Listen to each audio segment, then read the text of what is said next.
Bueno, ya lo hemos comentado esta mañana, el segundo debate presidencial se lleva a cabo el próximo domingo y los temas de este segundo debate son crecimiento económico, empleo e inflación, infraestructura y desarrollo, pobreza y desigualdad y cambio climático y desarrollo sustentable. La organización México ¿Cómo vamos? Pues publicó un interesantísimo documento el día de ayer, justamente poniendo datos a cada uno de estos temas en torno de los cuales van a debatir los candidatos presidenciales. La verdad me pareció fabuloso, yo se lo recomiendo mucho. Consúltelo usted, porque a la hora que los candidatos empiecen a exponer sus ideas, sus propuestas, sus críticas, pues usted podrá ver qué tanto están apegándose a la verdad y qué tan realistas son las propuestas que están lanzando. Le agradezco muchísimo a Sofía Ramírez Aguilar, la directora de México ¿Cómo vamos?, que me tome la llamada para hablar de este documento y en general pues de la situación de nuestro país en torno a estos temas sobre los cuales debatirán los candidatos. ¿Cómo estás, Sofía? Gusto saludarte. ¿Cómo estás, Pascal? Qué gusto saludarte. Buenos días a ti y al auditorio. Bueno, felicidades por este ejercicio. La verdad es muy útil para los ciudadanos. Pero bueno, te voy a dejar a ti que me expongas, si eres tan amable, pues cómo está nuestro país respecto de estos temas. Claro, como bien lo referías, son temas de crecimiento económico, empleo, inflación, pero también desarrollo, pobreza y, por supuesto, pues el cambio climático, que no deja de ser un tema relevante que impacta tanto en inflación como en calidad de vida. Entonces, si me permites, me voy a dar un rapidito chapuzón, porque justamente lo que se trata es que la gente de a pie, la gente que no se dedica a temas económicos, pero que vive embebido en esta economía, pues se pueda tener justamente un poquito más de referencia. Cualquiera puede prometer crecimientos de doble dígito en rubros importantes como pueden ser algunos sectores económicos, no empobrece, pero es importante que sepamos que nuestra economía en el conjunto está 4% por arriba del nivel prepandemia. Eso son buenas noticias. Sin embargo, cuando vemos el trayecto del crecimiento, pues vemos cómo se ha ido ralentizando. La recuperación inició muy bien en digamos, 2021, con un crecimiento del 6%, pero muy rápidamente llegamos al cierre del año pasado con un crecimiento trimestral del 2.5%. Como puedes ver, se ha ido ralentizando y realmente el PIB per cápita, que es el tamaño de la economía dividido entre la cantidad de personas que somos, pues todavía está a niveles de 2017, es decir, la recuperación ha sido lenta, asimétrica, porque todavía hay 5 estados cuya actividad económica no había regresado a nivel prepandemia, como son Campeche, Colima, Zacatecas, Veracruz y Tamaulipas. Y en Tamaulipas llama muchísimo la atención porque ahorita es el principal puente de cruce comercial con Estados Unidos, con quien el auditorio sabe, pues es nuestro principal socio comercial, y el tamaño, el volumen de intercambio, pues es prácticamente el 80% de nuestra economía en Oye, intercambio por cierto, bilateral. estamos transmitiendo hoy desde Tampico y entonces estoy seguro que para el público de Tamaulipas le interesará saber el dato preciso de cuánto ha crecido la economía tamaulipeca respecto de su nivel prepandemia. Denme un segundito y ahorita se los paso porque no venía Y yo preparada en lo que con lo tanto nivel de consultas, detalle. yo quisiera hacer un par de apuntes de estos 5 estados. Campeche, un desastre, un verdadero desastre lo que se está viviendo en ese estado. Y Veracruz, yo siempre he pensado que Veracruz es la oportunidad perdida del país, porque tendría que ser una turbina muy importante de crecimiento económico y a lo largo, no de este sexenio, no de los 3 anteriores, incluso te diría y le diría a nuestra audiencia, desde los años 80, si uno revisa el crecimiento de Veracruz, lo hice alguna vez para una columna, es realmente decepcionante el estado de Veracruz. No, y son problemas estructurales muy importantes. Mira, ya tengo aquí el dato. En el caso de Tamaulipas, estamos hablando que está 0% por arriba de su nivel prepandemia en términos de actividad económica, con los datos al tercer trimestre del año pasado. Próximamente, la próxima semana, tendremos la actualización al cierre del año, y no es una cantidad menor de producción, es casi 3% del PIB lo que está en Tamaulipas. También creo que vale la pena destacar que, siendo Tamaulipas justo el estado que aloja el puerto de cruce de Laredo, Nuevo Laredo, que insisto, es el de mayor tránsito en volumen comercial en este momento, pues presenta una variación en la construcción negativa. lo cual llama poderosamente la atención, porque pues la inversión debe seguir allí, simplemente no ha sido suficiente. Pero Sofía, tengo que hacer una pausa obligada. Espérame un momentito y seguimos platicando, si eres tan amable. Con gusto. Regresamos. Le agradezco mucho a Sofía Ramírez Aguilar que me haya esperado en la línea para la conversación que estamos teniendo sobre los temas en torno de los cuales debatirán los candidatos presidenciales el próximo domingo.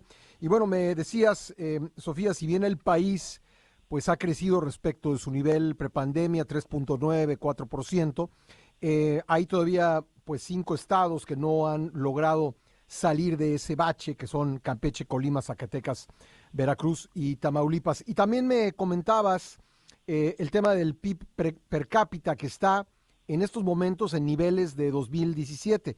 Es decir que pues la pandemia o pues otras decisiones, otras realidades económicas, pues han hecho que probablemente terminemos este sexenio con un PIB per cápita por debajo del nivel en que lo tomó este gobierno. Muy probablemente acabemos con un PIB per cápita 1.5% por debajo de lo que teníamos al principio de la administración. Pero yo creo, Pascal, que a la gente cuando hablamos de PIB, pues realmente dice, pues me da igual, o sea, eso no me dice nada. Y yo creo que ahí moverse hacia indicadores de empleo puede ser mucho más asequible, digamos, vincularte emotivamente más a la información. Y ahí en ese término, fíjate que al mes tendríamos que estar creando 100,000 nuevos empleos de calidad, eso quiere decir con seguridad social. Y realmente hemos estado como país creando entre 600, 750,000 empleos al año. Estas no son buenas noticias porque en el agregado de los primeros 64 meses de este sexenio, digamos, con los datos hasta el mes de marzo, se han creado 1.8 millones de empleos formales registrados ante el IMSS. O sea, menos de la tercera parte, ¿verdad?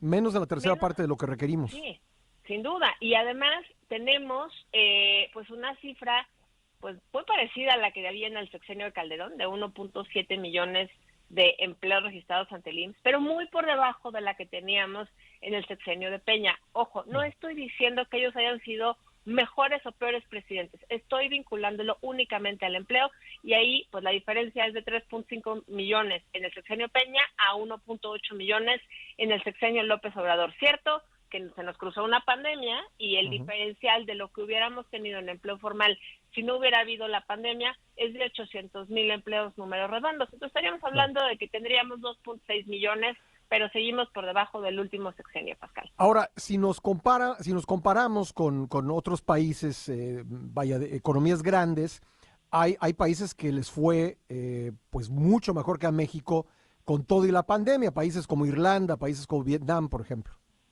No, sin duda. A ver, creo que parte del tema fue el manejo fiscal de la pandemia, que siendo un país donde teníamos pues cierto manejo responsable de la deuda en ese momento, en 2020, pues tendríamos que haber incrementado el endeudamiento para promover la actividad económica, cosa que no ocurrió. Y con ello, pues se murieron muchísimos, no solo lamentablemente personas, sino también negocios. Y a partir de la muerte de las empresas, pues también se pierden muchos empleos. No olvidemos que el problema principal del mercado laboral mexicano es la informalidad, que a ese tema quisiera ahorita dedicarle un minutito. Pero realmente en la pandemia lo que pasó es que de los 12 millones de empleos que se perdieron de una quincena a otra, 10.5 millones de empleos fueron informales. Cuando hablamos de empleo informal, no es que las personas seamos formales o informales, simplemente es el momento, en ese momento qué tipo de empleo tienes. Y fíjate que ese es uno de los 3 grandes problemas del mercado laboral mexicano, que aunque ha ido ligeramente disminuyendo la informalidad laboral, ni lo ha hecho con la suficiente velocidad, ni lo ha hecho, digamos, a partir de una política pública.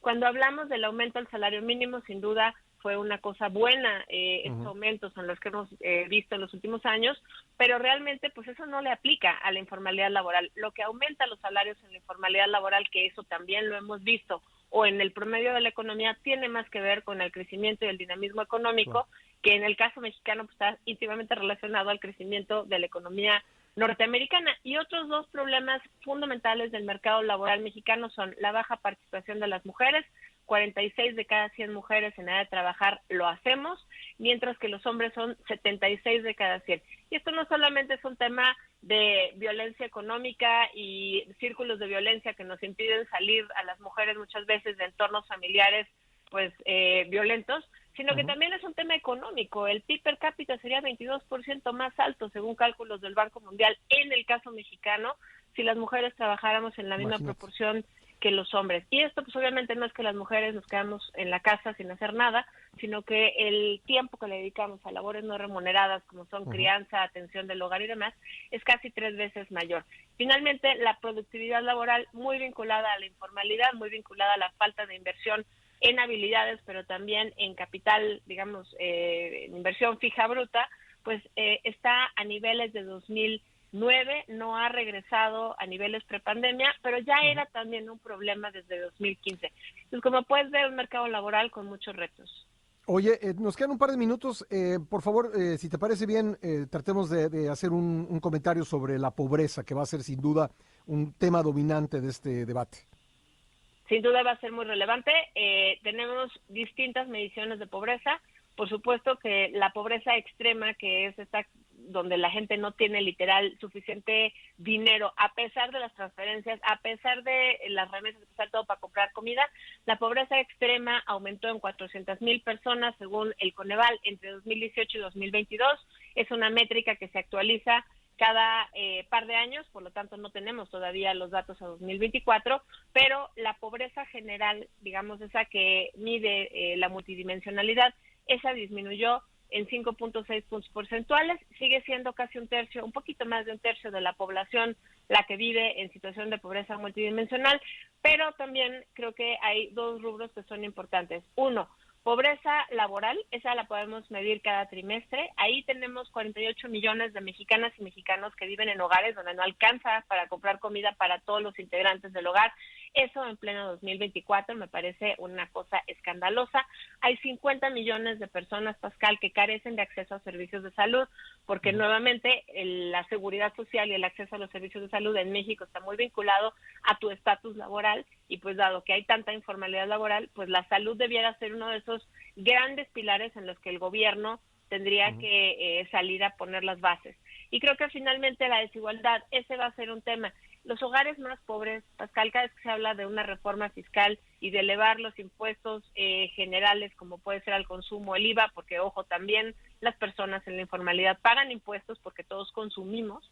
Entonces, hay que tomar en cuenta que el 10% más pobre gasta 110% de lo que ingresa, lo cual los orilla a endeudarse en esquemas muy caros. Pues muy interesante. Rumbo al segundo debate presidencial, ¿cómo vamos? Le recomiendo muchísimo que consulte este documento. Rápidamente, Sofía, ¿dónde lo encontramos? @México, ¿cómo vamos? Síguenos en las redes sociales, ahí lo vamos a tener. No se pierda el debate y ojalá platiquemos la próxima semana, Pascal. Platicaremos. Gracias, Sofía. Un abrazo. Un abrazo, Sofía Ramírez Aguilar de México. ¿Cómo vamos? Y vamos a una pausa.